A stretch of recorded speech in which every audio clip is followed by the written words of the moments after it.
त्रिपुरी प्रणाम दर्शकों। आज हमारे बीच में अपनी बात के इस एपिसोड में भारतीय जनता पार्टी के नवनिर्वाचित अध्यक्ष श्री रत्नेश सोनकर जी हमारे बीच में उपस्थित हैं। हम रत्नेश जी से जानना चाहेंगे कि आपकी इस नियुक्ति पर वो अपनी बात क्या करना चाहेंगे। रत्नेश जी, स्वागत है आपका। नमस्कार। अपनी नियुक्ति पर सबसे पहले तो मैं जबलपुर संस्कारधानी और भारतीय जनता पार्टी के प्रदेश नेतृत्व और जबलपुर के सभी लोकप्रिय नेतृत्व का मैं आभार व्यक्त करता हूं कि जिन्होंने मेरे जैसे एक छोटे से कार्यकर्ता को जबलपुर संस्कारधानी में भारतीय जनता पार्टी के नगर अध्यक्ष का दायित्व देकर मुझ पर विश्वास जताया है। और निश्चित तौर पे मैं आपके माध्यम से जबलपुर नेतृत्व के साथ साथ सभी को आश्वस्त करता हूं कि मैं सभी को साथ चलकर, सभी को साथ में लेकर संगठनात्मक और रचनात्मक जिस तरीके से भारतीय जनता पार्टी के जो कार्यक्रम आते हैं और सभी को लेकर चलकर जो हमारा काम है, पार्टी के कार्यक्रमों को समय समय पर संपादित करना, ये पार्टी की रीति और नीति रही है, तो इसको हम पूर्ण करेंगे। रत्नेश जी, आपका नगर सरकार में भी बहुत लंबे समय तक जुड़ाव रहा है। आपसे हम भी नगर सरकार में मंत्री रहे, शहर के विकास में भी आपका भी बड़ा योगदान रहा है। अभी स्मार्ट सिटी प्रोजेक्ट आपके कार्यकाल में ही आया था, अभी उसमें बहुत सारे काम हो गए। अभी शहर के विकास को आप किस रूप में देखते हैं और इसको और विकसित करने के लिए क्या कुछ परिकल्पना है आपकी? मैं समझता हूं कि आज से 20 वर्ष पूर्ण के जबलपुर को यदि हम स्मरण करते हैं, 20 वर्ष से लेकर अभी निरंतर चलने वाले जो जबलपुर के जो विकास है, मैं जब जबलपुर में पार्षद के रूप में चुनकर आया था, मेयर इन काउंसिल का सदा, तो मैं बना योजना प्रभारी के रूप में जबलपुर में खूब काम किया। और मैं आपके माध्यम से बताना चाहता हूं कि जबलपुर में उस समय ऐतिहासिक विकास कार्य हुए।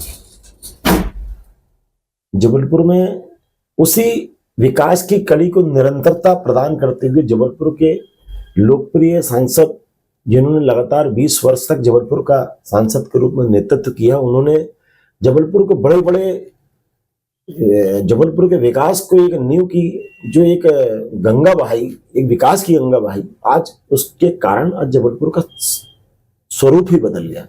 चाहे वो जबलपुर का फ्लाईओवर हो, चाहे रेलवे का स्टेशन हो, हमारा मदन महल स्टेशन हो, और इसके अलावा चाहे हमारा आईटी पार्क हो, और स्मार्ट सिटी के माध्यम से जबलपुर की रोडों को भी आप देख रहे हैं कि जहां भी हम अगर जाते हैं तो हमारा स्मार्ट सिटी के माध्यम से जिन रोडों का निर्माण कार्य जिस गुणवत्ता के साथ हुआ है, तो आज मानते हैं कि जबलपुर का स्वरूप महानगर के रूप में आज की डेट में हम लोग को दिखने लगा।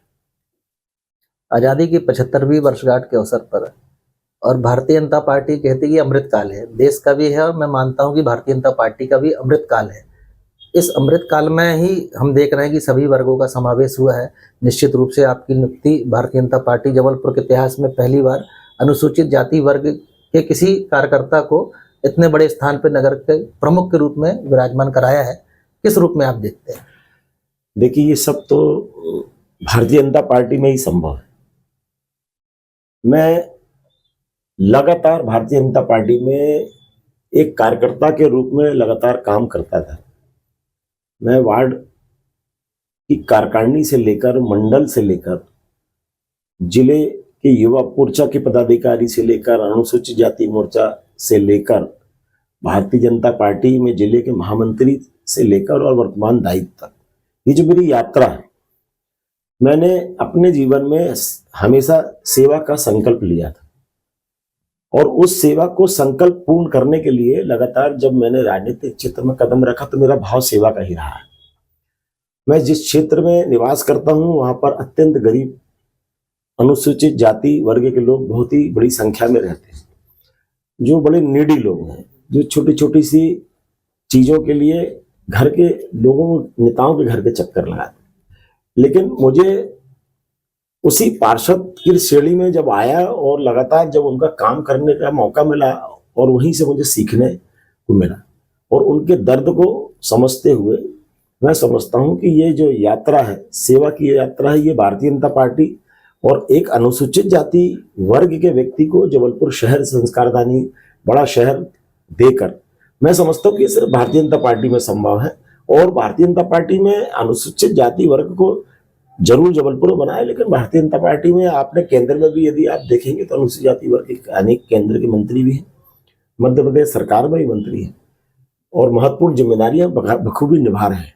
संगठन में पहली बार ऐसा हुआ है कि जिले में महामंत्री तो अनिवार्य रूप से हमारे संगठन में प्रत्येक जिलों में मंडल में हमारी जो पार्टी की जो रीति नीति में शामिल ही है कि हमको उस वर्ग से बनाना है, लेकिन जिले के अध्यक्ष के रूप में पहली बार ऐसा हुआ है और ये बड़े प्रसन्नता की बात है।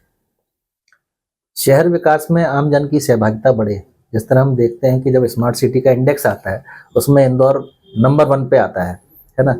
जबलपुर उस पायदान पे नहीं पहुंच पा रहा, इस दिशा में भी संगठन का कुछ प्रयास रहेगा? देखिए, जबलपुर संस्कारदानी में आज भी जबलपुर के हमारे महापौर आदरणीय अन्नू जी निरंतर जबलपुर के विकास को गति प्रदान कर रहे हैं और साथ में उनकी टीम भी अच्छा काम कर रही है और जबलपुर के विकास में जबलपुर के हमारे जो जनप्रतिनिधि हैं सभी लोग मिलकर जबलपुर विकास को गति देने का काम कर रहे हैं। मैं समझता हूँ कि आने वाले समय में जबलपुर और आगे बढ़ेगा और जहाँ सवाल यदि इंदौर से जबलपुर की अगर कंपैरिजन की अगर बात है तो मुझे लगता है कि जबलपुर में अभी और जागरूकता की, जनता के बीच में जागरूकता की बड़ी आवश्यकता है, क्योंकि हर काम सरकार के भरोसे मुझे लगता है कि वो संभव नहीं।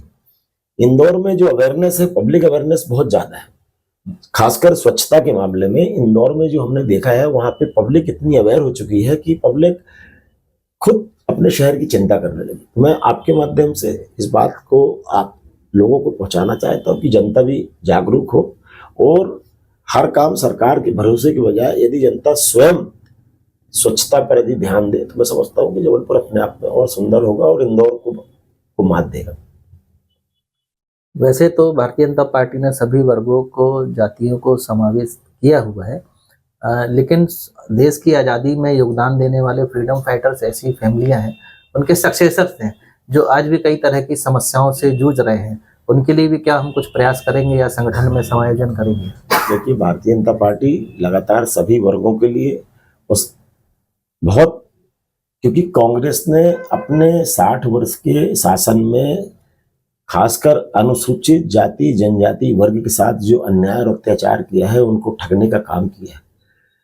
अगर कांग्रेस ने आजादी से लेकर अगर 60 वर्ष तक निरंतर यदि ईमानदारी से जनता के बीच में काम किया होता तो आज मुझे लगता है कि देश की तस्वीर और तकदीर कुछ और होती।